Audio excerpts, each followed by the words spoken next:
Hello Really Rubbish Racing fans, it is our third season of organised Race 07 competition, and it is a new era with new commentators. I am Campbell and I am joined by Nick. Hey there. And we are at the Algarve Circuit in Portimao in Portugal.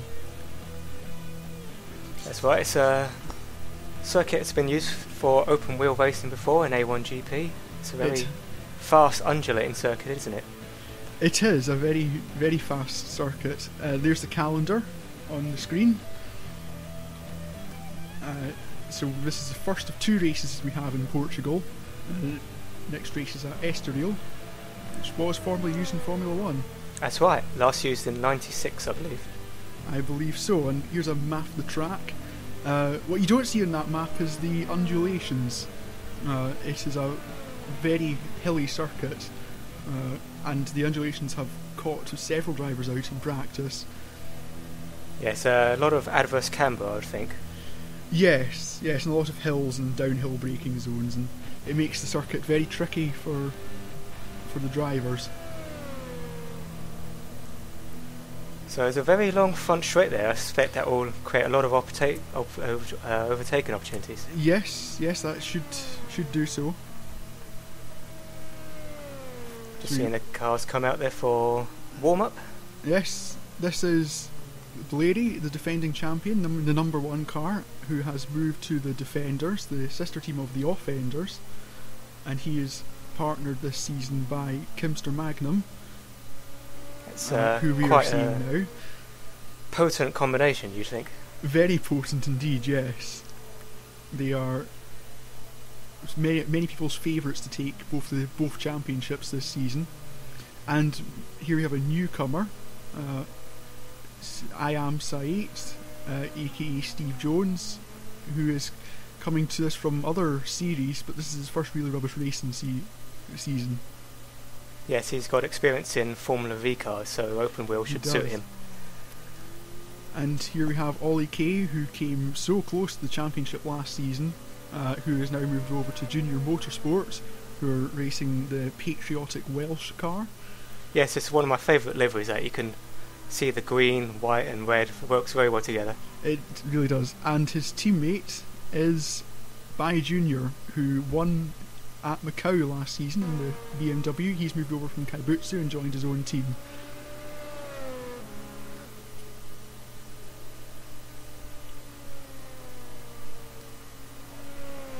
And here we have the Offenders, P.Y. James, another race winner who won at Imola last season in the second race and came close to another couple of big results, but was plagued by bad luck and unreliability. He will be hoping that he can extract his potential better this season. He should be one of the front runners and could challenge for the title. Here we have Dr. Twiglet in the Animal Racing car, a newcomer to the series and to Really Rubbish Racing in general. Somewhat of an unknown for going into this season. Yeah, he'll be hoping to get up to speed pretty quickly. Yes. And see what he can do. Yeah.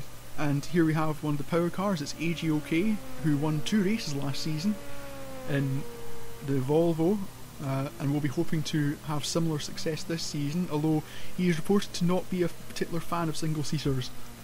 No, he's very much more home in the closed cockpit Grand Tourer kind of vehicle. He does like them. And his teammate for the umpteenth season, Bukoy, in the other power. Bukoy is probably, I think he's the most experienced Really Rubbish racer in the field. I believe so. He started well over 300 races, which is a phenomenal statistic. It is indeed. This is Danger Dave, making his Really Rubbish Racing debut. Another unknown, driving for Blair 1, who were last season's teams champions. Yes, Liam Blair will obviously have picked him for, hoping for some good speed and results. Presumably. This is Jay Coops in Javery, who won races last season and of course was the Formula R champion, which was the last single-seater season at the start of the year. He'll be hoping for big results. This is Lynn in the Kaibutsu, hoping to move up the midfield after some results last season. Just avoiding, I think that's Danger Dave there going across the gosh. Yes. This is Don Matteo in the Fire Cruiser, who's moved over to partner Covamalia, who isn't here this week.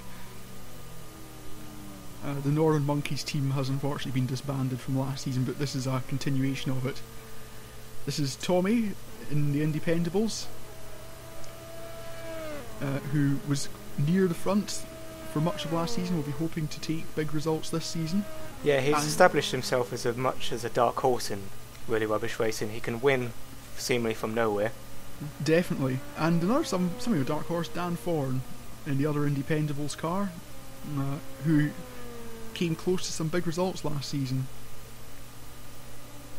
This is Senior Motorsport, sister team to Junior Motorsport. The first car here driven by Croffey, who has proven himself to be a wily old fox in his few races so far, taking points in the Alfa Romeo last season. He is joined by Master Aunt Wolf, moving from Howler Racing, and who has been moving up the field in recent seasons. We'll be hoping to continue that progress. Just see them going over the crest there. It really does show how undulating the course is. Doesn't it just? And this is Race Pro UK. Another driver reports not to be a fan of the single-seaters in the black monolith. He will need to sort out his suspension there. Looks like the left rear is further down. Yes, and if you want to find out more trivia about the teams, you can pick up the Really Rubbish Racing official spotters guide for this season, available from reallyrubbishracing.co.uk. And here we have Kimster Magnum's pole lap. So here it comes on the front straight. What kind of speed are they doing at the end of the straight here? I believe they're doing around 160 miles an hour. They're quite fast, these cars. Yeah, I imagine going from that speed into it's a triple wide almost. Yes, it can be. And over the undulating second corner, you can get caught out over many of these crests. Yeah, we saw him do a little lock-up going out with his last right-hander.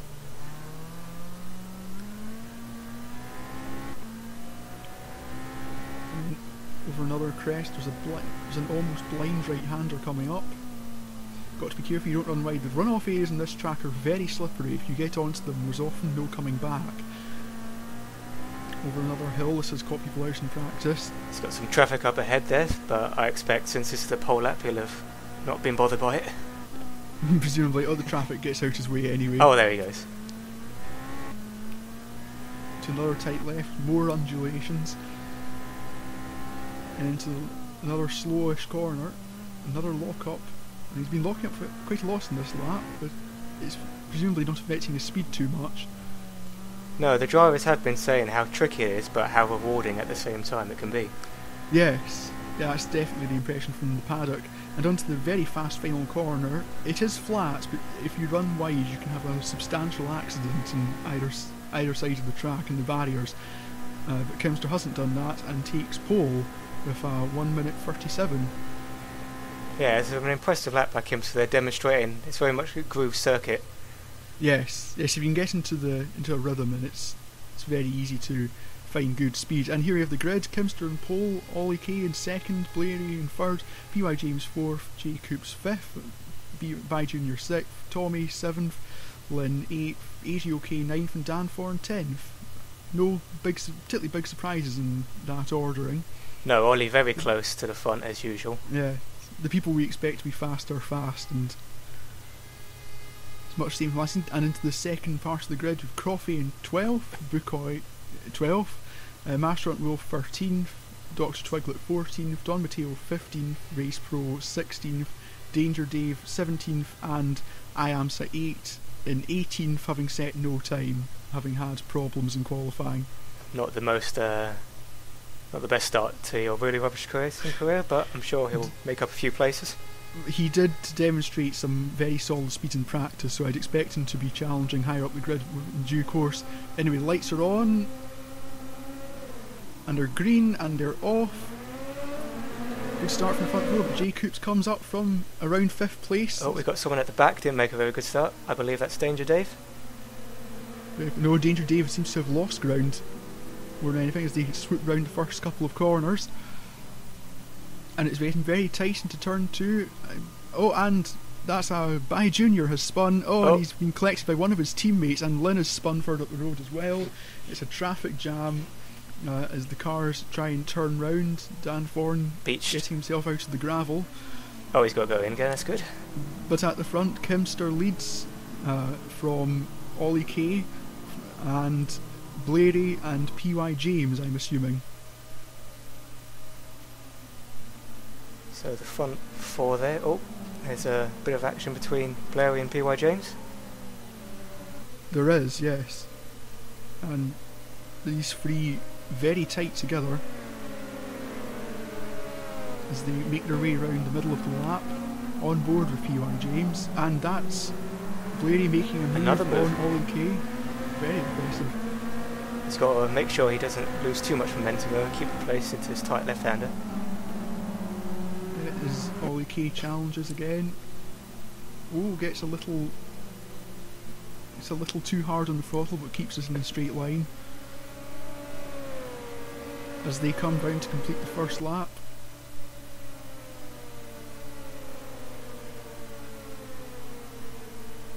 And around they come onto the home straight, and that is Masteron Wolf running wide into the gravel. He's managed to save it though, so pick it up. Yes, he hasn't spun, thankfully. And so it's Kimster leading, Blairy second, Ollie Kay third, PY James fourth, Jacobs fifth, and in the wall, that is I Am Saeed. Oh no. From the back, he is... Where's that? Is that turn one? I believe it is. And here's a replay. So we're about to find out what happened. He's following one of the power cars. And, just completely misjudges the speed difference, and that's a big accident. Take a board in action and ended up in the wall. Yes. Yeah, it's just completely caught out by how early, I believe that was Bukoy, was braking. So Ollie Kay's had a little adventure there. He has. I wonder if we'll get a replay there. But he seems to have fallen down That's the field. fifth place now. Yes. And that's Tommy B right behind him, challenging for that fifth place. But Ollie Kay just hangs on, yes. Tommy B locking up, trying to get the place. Oh, he's gone through. He went wide at that corner, and now he's under pressure from AGOK behind. So a bit of a disastrous lap here for Ollie Kay. Yeah, he's gone backwards. AGOK tries to challenge. He's running quite high up. He didn't expect pre-season to be running this far up the field, but he's made progress and have stayed out of trouble as other people have had their own accidents, and has now emerged quite well at the points. Which is he's a driver who very much abides by the philosophy of talking himself down. Yes. Yeah, he makes himself a dark horse. Really. And Ollie Kay gets back past Tommy B, at least initially. As they run to turn 3, Tommy B locks up, and that lets AGOK have a look. They're running very close, but Tommy B just holds on. This is some scrap going on here for 6th place. Yeah, quite a good outbreaking manoeuvre down there by Ollie Kay, and he just sort of blocked the exit of the corner so Tommy B couldn't attack back at him. Textbook. Looking back from PY James at Jay Cooks behind. These two running third and fourth, with the two defenders' cars ahead. PY James demonstrating good place, and here's a replay from Dan Thorne. This looks like the start, and he just tipped Pi Jr. into a spin, and I think we deliberately waited as chaos broke out around, and that was very courteous from Dan Thorne. Indeed. And Pi Jr. making his way back through the field.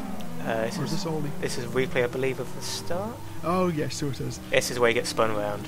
That's why it says replay on the screen. Luckily not to suffer any major damage there from all those cars coming at him. Yes, I think he was helped by the fact that is a slow corner, and so people were necessarily moving slowly, and so any contact didn't result in serious damage, but very lucky indeed.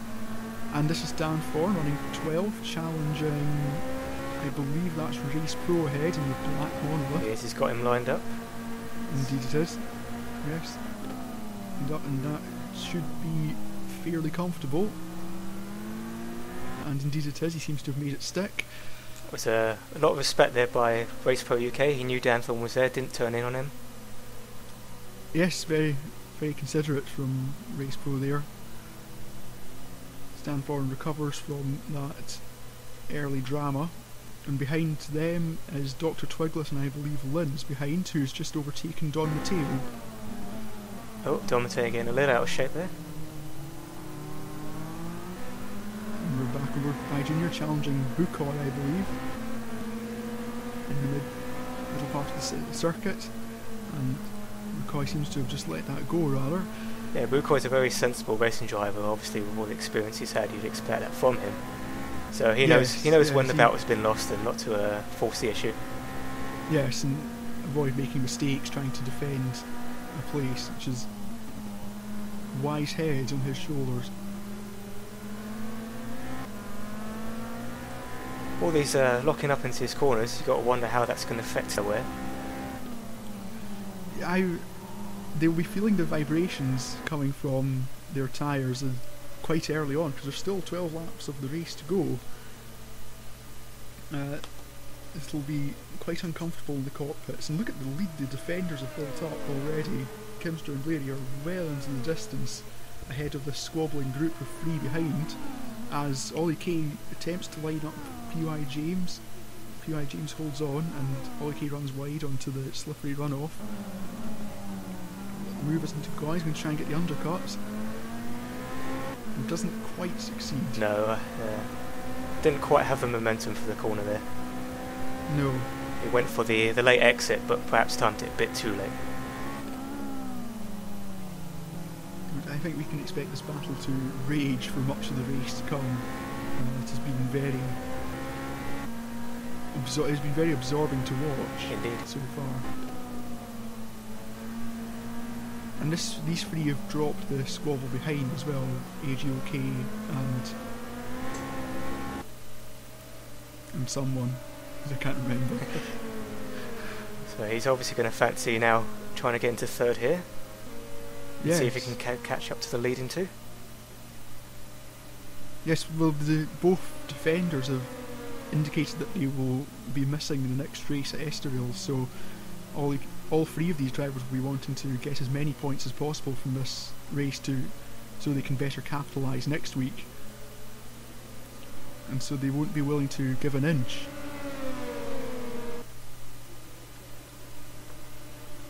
We'll see if he's going to try and make a move here. He's been following very closely for the last few corners. They seem to be in slipstream. On board. Jay Coops just seems to have the edge in straight line speed. He seems to be pulling away. Yeah. So obviously he's... Oh, and here comes Ollie Kay down the inside. It's going to be a brave move. It's not a slow corner, but he makes it stick. PY James runs wide and forced into a mistake, you might say, by Ollie Kay, and some brave driving. Yeah, he was looking at Jay Coops, and by the time he realised the overtake was going to be on, he was under pressure from the car behind. PY James fights back side by side into one of the slowest corners in the track. He's going to try and do the up and under here. He is. And they're side by side. PY James will have the inside for the next corner, but Ollie Kay's got the inside for the corner after that. And Ollie Kay, I believe, should make this stick, although it's still very, very close. Yeah, hanging on around the outside for PY James. And I think got onto the curb on the runoff there, which cost him the ground. He was very close to reclaiming that place from Ollie Kay, but Ollie Kay is now clear into fourth place and to chase down Jay Coops ahead. We are back aboard with Tommy B, who is chasing this group ahead. Yeah, the little bout has allowed him to close up a little, and now he wants to get in on the action himself.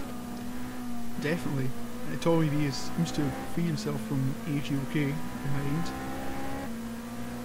which lets him focus on going forwards. Tommy B is the kind of driver where, even if he's not as quick as the guys ahead of him, if he can latch on, he can follow them around. Definitely. And match their pace. Definitely, especially if they happen to be battling, which they often are in these real rubber racing events. This is By Junior chasing down, I believe, AGOK ahead. going round the final corner, very fast final corner, and he looks to have a run on him. AJOK, I think, is running an awful lot of wing in that car, and the slipstream's on. Yes, we're seeing the different philosophies there. Jacob's using a skinny wing to keep ahead, whereas AJOK has gone for lap time.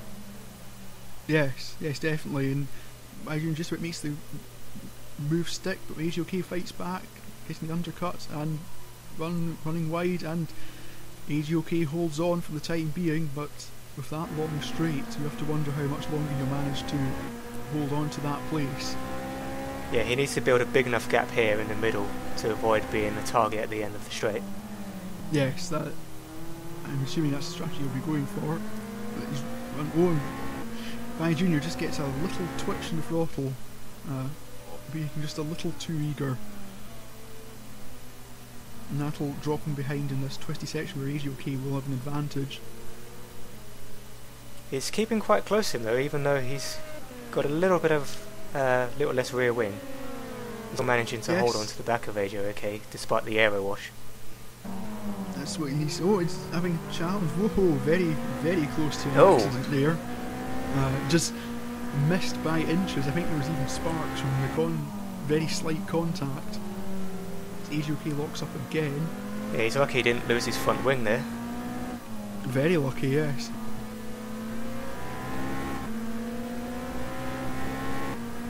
Does he go through the final corner again? He might just have enough on him to repel an attack this time out.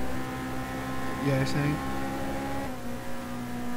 he is far enough ahead, or he should be far enough ahead to resist. Back on board with Jay Coops in the Jaybury car, still in third place and still fending off Ollie K behind. He has a slight advantage by the looks of it over the cars behind, but that can so easily be wiped out by one mistake.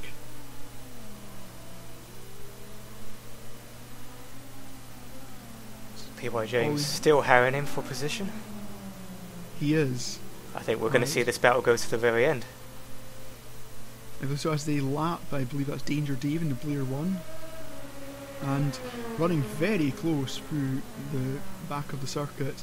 There's not really any overtaking spots around there. No, Jacob's definitely lost out through that bit of traffic. Definitely, and that's allowed, bunching up has allowed P.Y. James the opportunity to challenge for third place, for fourth place even. Trying to get the undercut as they go through the final corner. It's going to be very, very close. Let's see, is Ollie going to make a move, or is he going to wait to see how the results in front of him? Let's see, I think they're all. Jay Cook seems to have a straight line speed advantage over both of them. P.Y. James might attempt to run, but Ollie K's pulling away as well. In fact, Ollie K's pulling away so much he's now lighting up Jay Coops ahead, but isn't quite close enough to make a move as they go into the first corner.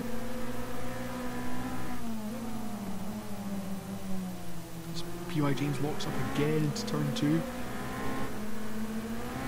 This is remarkably easy to do. This is Ollie K, from his point of view, looking at the rear wing of Jay Coops. And simultaneously also, I'd imagine, looking at his mirrors, knowing that P.Y. James is quite close behind. Yes, normally you'd be trying to make yourself as present as possible in your opponent's mirrors, but you can't do that when there's someone behind you. Yes. Yes, you risk distracting yourself as much as the person behind and in front.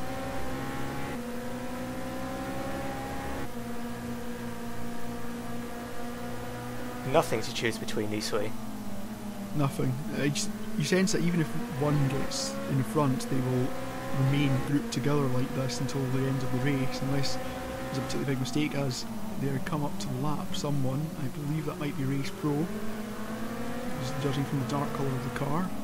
Yeah, he's moved over, very courteously letting them all through, not interfering with their race. Quite right, I think. There's a yellow flag. There's a yellow flag out somewhere. I wonder if we'll see a replay.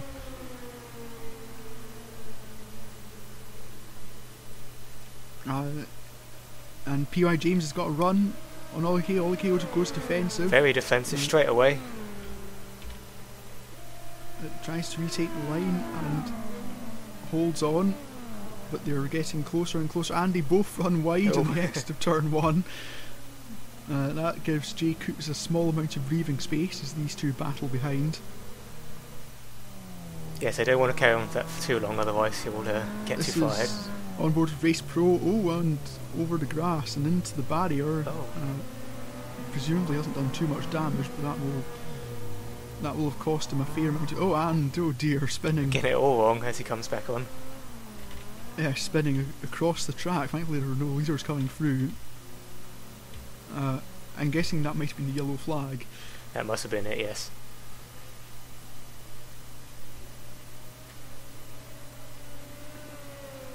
Jacob's still holding them off. Very experienced and level head on Jay Coops. He will not be forced into a mistake. And they'll have to get round him the hard way. Yes, he's not one to be intimidated. Definitely not. As on board with PI James again, once again looking at Ollie K, but not as close as he was last lap.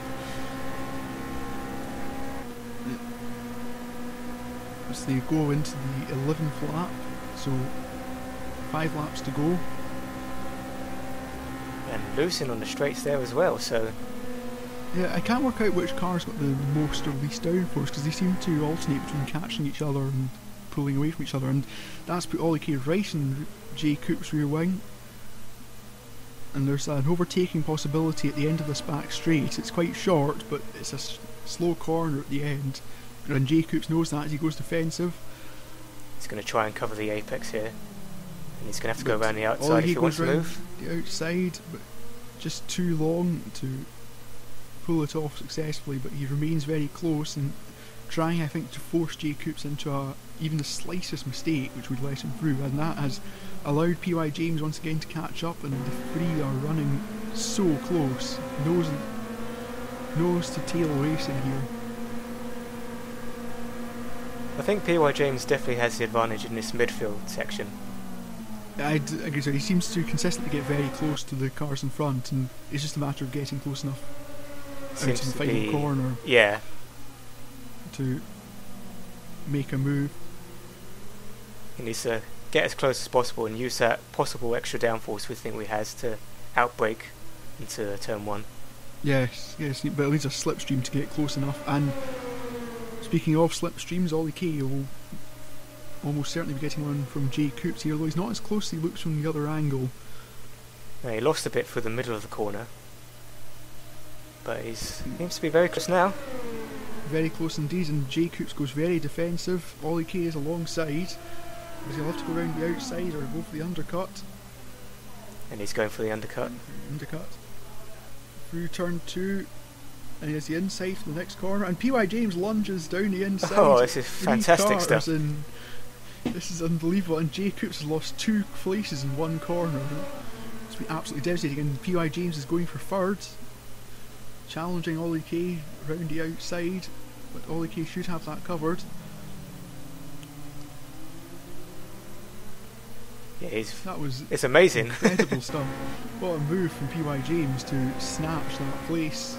Very opportunistic. See if Ollie K, if Jay Coo can stay with both of them up front. It will be interesting to see where he was holding them up or not. Although with them battling as hard as this, it should be a little easier for him to keep up. See if he can make another attempt at that third place. And we have one of the independables behind Bukoy. Dan Fon and Bukoy. Dan Fon, of course, recovering from that first lap incident, and I believe they had touched going through that corner, but no damage done. And there's a yellow flag outside. Oh, there's the yellow flag, and that's Tommy B spinning wildly and just being missed by Junior, I believe that was. Good bit of recovery there to keep himself pointed in the right direction. This is Junior, and whoa, that was close. That was very close. So we return to Dan Thorne on board as Bukoy has a big lock-up going into the penultimate corner. This is working very hard to defend. And he's run wide. That should give Dan Thorne a run, presumably. As That's another spin. Kimster spins. Oh, and that'll give his teammates an opportunity to challenge for the race lead. Just locks up the rear brakes, I think. Oh yeah, completely loses the back. Luckily it's a slow corner, so he was able to recover without much damage done, but that'll not have done his confidence any favours. No, we saw a couple of fast... Oh, sorry, there's Dan Thorne trying to make a move on Bukoy. And then is put off by somebody spinning. It was Race Pro, I believe, again. Yes, just clipping the inside curve there. And very nearly took Dan Thorne out. So yeah. Oh, and that's P.Y. James from 4th place has spun. Spin turns it back the right way round and continues on his way, but that will have cost him any chance realistically of a podium place. Yes, probably the other two will be too far ahead of him now. It's only 3 laps to go. Yes, I don't see him recovering from that, and that's a shame. That splits up that fantastic battle going on. Yeah, you would have felt that was going to go right down to the last lap. Yes, but it's not over. It's still Ollie Kay and Jay Coops are in close contention for the final podium place. Yes, back to Kimster. We saw him making a few fastest laps, so obviously he's pushing very hard, and that must have made the mistake. He must have worn his rear tyres or brakes out, presumably. But, a very uncharacteristic mistake from Kimster. He's normally very fast and very consistent.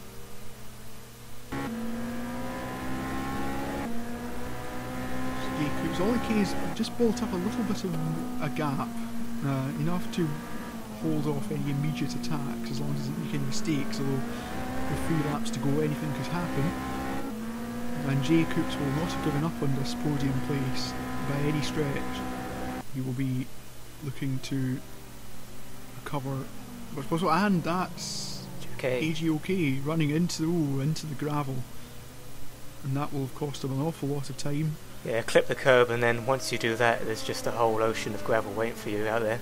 Yes, and once you end up in the runoff, the runoff is very slippery. It's very hard to recover back onto the track. And so if you end up in that runoff, it's very easy to end up in the gravel. And that's exactly what happened to AGOK, which allows By Junior a run at, I believe, Tommy B ahead. That's right, Tommy B put a wheel on the grass there, so he's working very hard to keep that place. Very hard. By Junior, another driver, of course, recovering from an early incident. He was tagged by Dan Thorne and spun at turn 3 on the first lap. So he's recovered well into the points, which is very impressive. And this is back to the battle between Dan Thorne and Bukoy as they go into the home straight.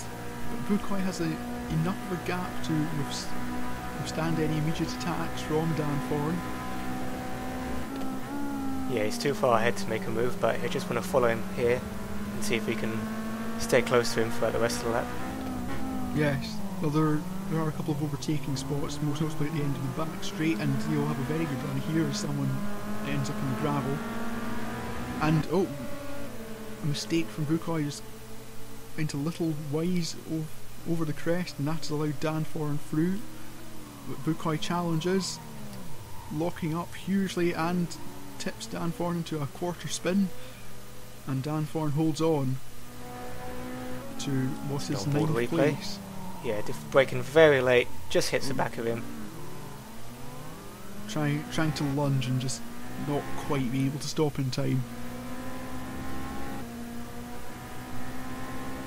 And this is By Junior following AJK made a mistake out there, and that's allowed him another look at down and through. Yes. Oh no, he's coming back, AJK. Or not. And he's kept the position. Going round Danger Dave. And that's very brave, and he's made it stick. Move into there.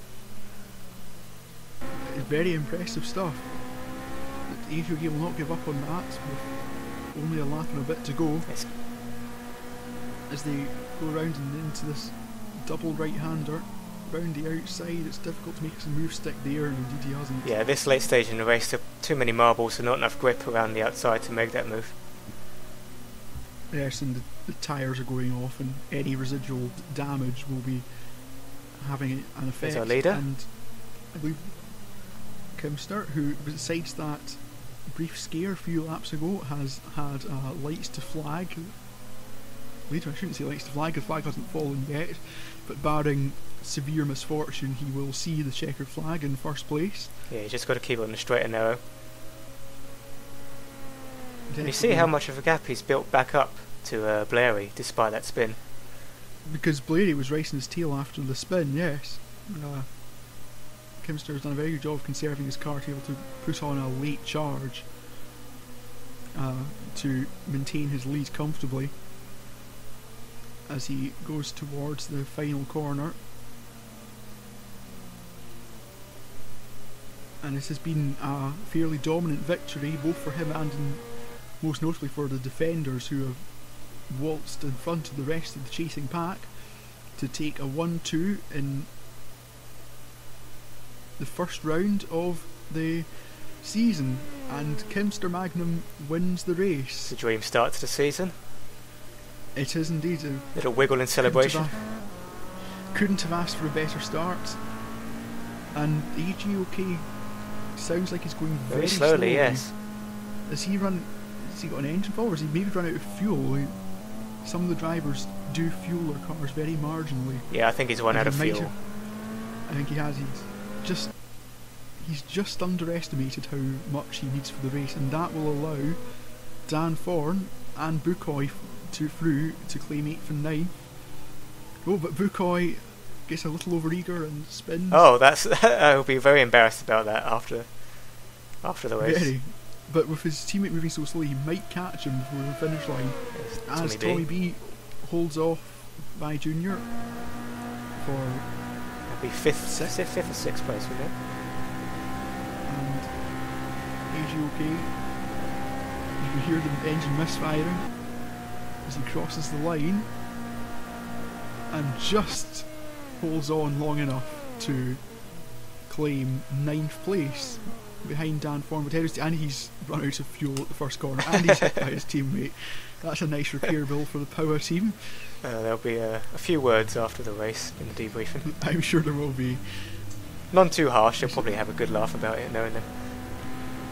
Well, they've both finished in the points, which is what matters. Getting these early points on board, and back on with our race winner, Kimster Magnum, who has driven a near faultless race from the front. Yeah, it's an utterly dominant display of speed. Yes, definitely.